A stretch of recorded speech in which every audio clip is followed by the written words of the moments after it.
Hey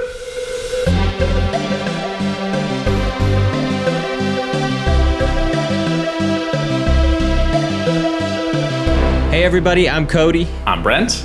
And we are the Hugonauts, here to review for you the best science fiction books of all time. Today we have Vernor Vinge's A Fire Upon the Deep, there it is, which won the Hugo in 1993, the Hugo Award for Best Novel, and it is about 500 to 650 pages on paper, and if you like the book to be read to you, you can do that on audiobook in about 21 and a half hours.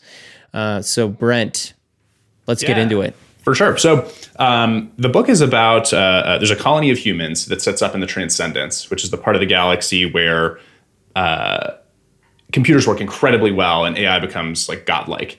And so they start tinkering around with an ancient artifact and, naturally awaken an ancient power. And that turns out to be an incredibly powerful deity. It's killing the other AI gods and spreading this plague across the universe. One ship, though, escapes, blasts off through the beyond and down to the edge of the slowness, which is the part of the galaxy where things work the way we're used to them working. The speed of light is, an immutable law, and computers don't work very well. And crash lands on this planet called Tyne's World, where these dog-like creatures live. And there's just two survivors from the crash, these two human children, and their ship has sort of the secret to save the galaxy on it. And that's our setup. Yeah. So I'm going to rate this one a 4.5 out of 5. It's a phenomenal book with a lot of really interesting species speculation in particular, wrapped up in a really just driving awesome plot. For sure. Classic Cody hater move to not give the 5 stars on a book you love. I'm going to give it a 5. I think there's a ton of really big, interesting ideas. And it also just is super, it's great in so many ways. It's super gripping. I stayed up at night a lot of times reading it. I think that's really the mark of a great, great book. Plus, I've been thinking about it since then. So yeah, 5 out of 5 stars for me. And you do go 5 out of 5 on things instead of trying to maintain the sacredness of the 5 out of 5 rating. But that's a different subject. When a book is great, it's great. Yeah, here we are. All right, that's fair. So I think the most important thing to talk about here really is the species. I think that's what really sets this book apart from other science fiction that we've read. And in fact, we had trouble comparing it to other books. And what Vinge does with the species. But the humans are species. Not as good, right? No, the human characters are mostly foils to advance the plot and get us to empathize with, get us introduced to the aliens. But the aliens have the most interesting stuff going on. Sure, their biology is very interesting, but also just, their personalities and the way those things are connected. He really feels like he did a super cohesive job of thinking about, if aliens worked like this, how would they interact? How would they behave? They just really feel, they feel like characters and they feel like something alien at the same time. It's such an amazing thing he's pulled off. Have really authentic, existential drives and morals and all the things we explore in science fiction for what their biology is and what their personal history is. And they're different than human mores and existential drives. So I think we should talk about a few of them. So there's a bunch of different alien species, one of which I'll just throw out there because they're so great. The main baddest alien species are big, beautiful butterflies that are horribly murderous. So that's just there's some funny stuff that happens in the book too. Anyway, they're not the most important. The two most important are the Tynes and the Scroderiders. The Tynes are the dog-like creatures, on the specific planet. And then the Scroderiders are part of the mission sent by the good guys, basically, to get to that planet before the plague does. What did you think of these two? So the Tynes are awesome. They're kind of the central new species that Vinge's introducing. They are pack-like dog creatures that exist in packs of 4-ish to 8. And what makes them interesting is that they communicate telepathically via ultrasonic waves through an organ they have called the tympana, which receives those waves so they can communicate mind to mind at close distances. So what Vinge's made is a being that is multiple parts. So they they have this kind of naming structure, which is the first layer is the name of the soul or the name of the pack, and then each individual member has a name based on physical characteristics. But they can kind of gain and lose members as needed, even though it is painful to them. I kind of think of it akin to like, losing or gaining an arm, but the arm also has a personality and memories and whatever that inform the soul of the being. Yeah. And it's such an interesting idea. It has such crazy implications. Like one of our main characters is called Pilgrim. And he's just been wandering the Tynes world for, I think, like 600 years old, they said he is. And along the way, as members age and die, or he meets sort of individuals that he loves, he like brings them into his soul. And so he's had this continuous experience for all this time, but along the way, all the members have switched out. And so it's like, what do you think of as him? Is sort of one of the bigger ideas of the book. And how do you think about the identity of these Tynes when the individual members sort of switch out? And I think that obviously, what Vinge is talking about there is like, how do we think about ourselves over time? We change too, right? Maybe not in such a, obviously dramatic way, but and we don't have as long. That's right. Yeah. Which I think helps. Which is what's so interesting to explore here is a being that can live by itself while collecting the experiences of others and ingesting them over 500 to 600 years. Like what does that do to self-exploration and identity crafting of one's essence, one's soul, whatever you want to call it, over that amount of time? And he explores that with both the villains. You've got Steel, the pack Steel, and then the pack Flenser and his followers, the Flenserists, who are on the bad guy side, and they're kind of like the mad scientist. Chop them up and see what we can do with personality. He's like torturing the individual members and then like fusing them together to try to make like the perfect soldiers and all kinds of other bizarre stuff like that. Super good villains. Some zany experiments. It kind of reminded me of like the Island of Dr. Moreau, sort of. And such a good villain because you've got this layer of so they're sociopaths, so they're not the kind of flat villain who's like they're evil and they do bad stuff. He manipulates his populace down to their basically the genes of their soul, like soul crafting them to be exactly what he wants. And then on the other side you have Woodcarver, who's the good guy Tyne, who is also 600 years old. Woodcarver began as male and now identifies as female, as a female pack. And Woodcarver has learned to craft, is more of a kind of a soul searcher and a what's my place? What can I do for the good of the Tynes, and what can we learn about ourselves? Yeah, and they're trying to like create art and just create things and just sort of like let people do self-expression. It's like a very like sort of utopian society. Right. It's set in a kind of a medieval, level of technology and political landscape. Yeah, we should set that up. Yeah, the Tynes have like arrows and swords and like castles. That's where they're at. Yeah. Yeah, arrow, swords, castles, and maybe some fire. Okay, so the second species is the Scroderiders, which take it away. Yeah, for sure. I like the Scroderiders a lot. They're basically water plants, like big kelp, that have no short-term memory, but they live a really, really long time. And somewhere in the very distant past, some power in the transcendence, one of those sort of AI gods, gave them these machines that gave them short-term memory and wheels so they can move around outside the water. They're basically like trees on segways, or like trees on like hover segways. Exactly. And so they are sort of like the merchant traders of the galaxy because they are really good at getting along with lots of different species and on lots of different planets. And there's two of basically one of our two plot lines is following two Scroderiders and two humans that were coming from the high beyond, right near where the plague broke out, and blasting off to try to get to this planet before the agents of the plague arrive. And, to get to the Tynes world. Yeah, where Tynes the human world, exactly. ship originally crashed. Exactly. And so those Scroderiders are Those we really sort of explore the idea through the two of them, and they do similarly, their biology leads to some really interesting things. Like if they switch off their machines, they can live like a very like Zen long-term life where thoughts just sort of like come into their heads and leave. And so they like being by the ocean and just standing in the waves and feeling the wind. Exactly. Yeah. And they like shut their machines off and chill out for a little while.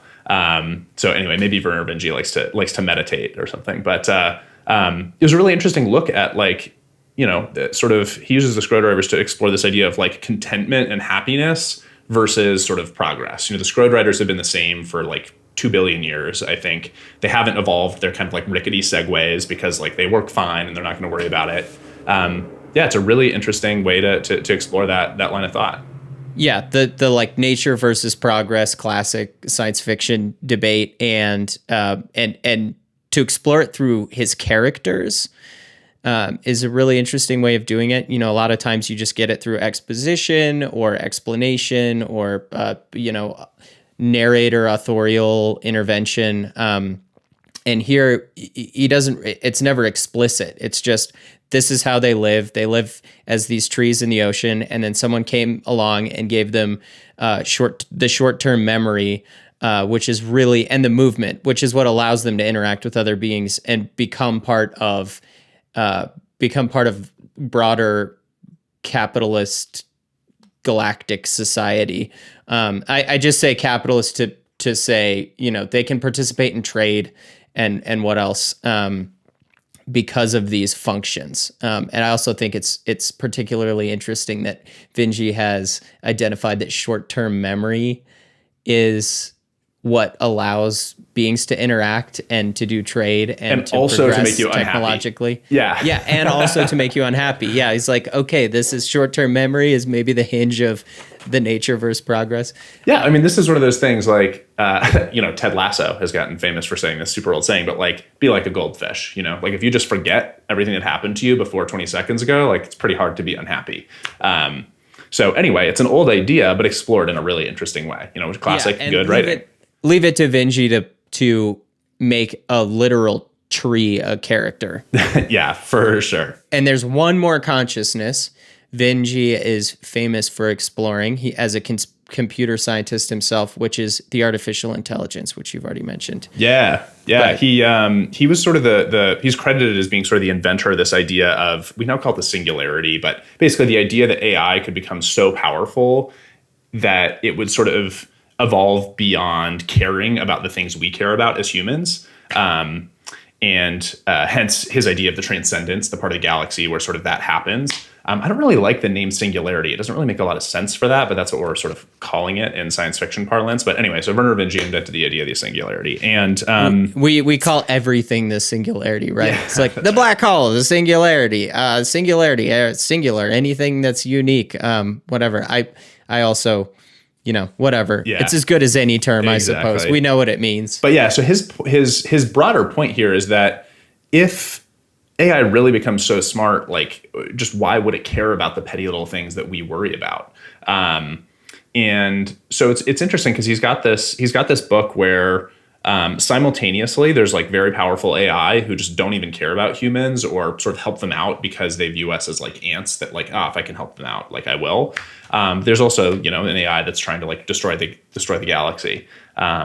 So he's sort of simultaneously like playing into this trope of AI is dangerous, but also showing that like maybe that's kind of a ridiculous thought experiment. Right. And the plague seems largely unconcerned really with like, it's not malevolent in the sense that it wants to kill humans for some reason. It's just an AI that's kind of like, well, destroy everything, and humanity and all the other species are kind of incidental to that. Yeah, it wants power and views like every other intelligent being as like a tool, basically. Yeah, exactly. Yeah. So I find that fascinating. He's kind of the first one to do that, to realize like, okay, if all these things have so much intelligence, they're so much better than humans, why would they care about, just like his other species, like why would they care about what we care about and have a beef with us? They just would either leave us alone or sometimes like destroy us in their natural wake. It's kind of like a natural force, like AI is a natural force, right? It's an uncaring doesn't care about biological life. It just is. Yeah, for sure. So there's another super prescient thing that he did, which is throughout he sort of uses at the beginning of many of the chapters, there's these little excerpts, which are basically messages on like the universal internet message board. And throughout, he's very clear that like many of these things might be lies, and you basically shouldn't trust the things that are on the internet. And even the characters themselves know. I mean, we hear through the characters like, yeah, we got to be credulous about the web. Yeah, and there's trolls on the internet who are trying to like use sort of these greater events that are happening to serve their own smaller ends. Like basically, there's some aliens who want to like commit a pogrom.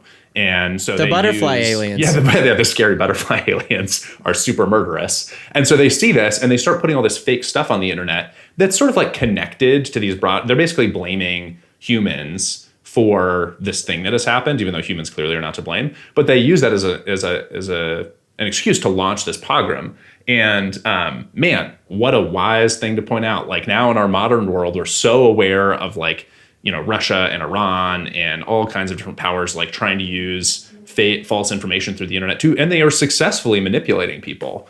And you know, Vinge saw that coming from a mile away, like 20 years early, basically. He did, 30, and geez. Not only that, but he has, you know, it's multimedia. This framing device of starting the chapters with this is multimedia. Sometimes it's a radio message or a video. Sometimes it's just comments on a comment board. He has like deep fake videos too. Yeah, that's right. Yeah. Mm-hmm. And so there's a lot of serious prescience for 1992. Yeah, and I wish that I feel like more people need to read this book and realize like, oh, maybe I shouldn't listen to all that stuff on the internet. I don't know if this book is going to be the thing that brings that message home, but something needs to anyway. Yeah, we'll see. We'll get there. Yeah. And finally, with this book, the other thing is just his mastery of plot. You know, if you want to read a book and enjoy yourself and not think about all these things, you'll probably end up thinking about them anyways because of the way that Vinge so masterfully introduces his themes into and with the characters through just like a fascinating plot. It's got the classic huge universal issue that begins the book, that the universal conflict that is the plot arc throughout. What is the universe going to do about this thing? And then we get down to the kind of two separate storylines among the characters that have their own internal conflicts that also lead to the grander plot arc. And so it's just absolutely page turning. Like not only is it wonderful throughout, but each page and each chapter is also so juicy and good. Yeah, and it also it's the first book I've read. Not the first book, but it's a rare book in that I liked the denouement. Usually, you know, a lot of times you get to the denouement and you're like, all right, I wanted this as a wrap up, but we're kind of done. Or, you know, somewhere well before the climax, all the mystery has been solved and you're kind of like, okay, I want to see the action scene, but I'm not interested. I'm not anticipating anything. There's no anxiety about the mystery anymore. And here it's just like till the very end. Yeah, for sure. Yeah, and both subplots. I actually like the smaller of the two subplots more. So the after our initial setup here, it's basically we're following the humans on the spaceship going to the Tynes world, and then we're following what's happening on the Tynes world. And I like the small one more. The Tynes world is just so engrossing, even though it's like not the big. I mean, it plays into the big universal question, but it's just so fascinating, so fascinating. Anyway, it was just I totally agree. Gripped me the whole way through. On the Tynes world, you've got the medieval political version of false facts trying to manipulate the crashed humans. Right. Yeah, I had forgotten about that. Yeah. So that you know, old as the hills. Yeah, I think Vinge is trying to point out manipulating people is easiest. That way. So should we close this thing out? So what if people like Fire Upon the Deep? What else should they read? So we like to do some recommendations at the end, or if you've read any of these, you might like Fire Upon the Deep. I think that you should start with some David Brin. Sure, for sure. So Startide Rising came out in the 80s by David Brin. It's like a big space opera, follows many characters, and you know similarly has a bunch of like sort of small subplots that fit together. There's tons of alien species. And it's fun. It's a fun read. I don't necessarily recommend that whole series, but I really, really recommend Startide Rising. And it's got dolphins. Yes, lots of dolphins. Dolphins are the main protagonists, not humans, which is interesting. So anyway, yeah.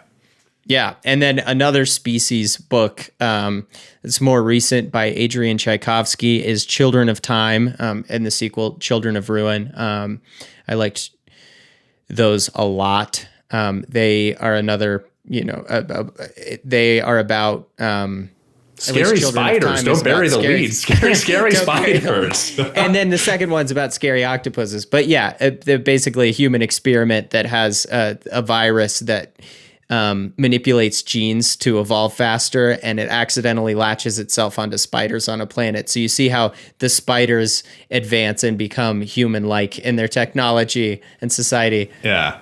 As a testament to how good this book is, I really, I'm scared of spiders, and I loved that book. I still thought it was so great. So anyway, check it out. And then finally, would love to recommend Ancillary Justice. That's one of my most recently came out personal sci-fi favorites. I think there's a really close tie in there because of the way AI interacts with humans. And I'm going to stop there so I don't spoil either book. But it's so cool, so amazing. And I think I'd be really curious to hear if people saw that parallel as well and saw those connections. But in any case, yeah. So all three of those, great reads. Yeah, and so was A Fire Upon the Deep. The combined score between us, 4.75. So just for you today, I'll round to 5. We both loved this book. The species exploration is phenomenal, and the plot is riveting. Definitely a high on the reading list. For sure. All right, everybody. Well, hope you enjoyed. Keep reading, and we'll see you soon. All right, until next time. Peace. Bye.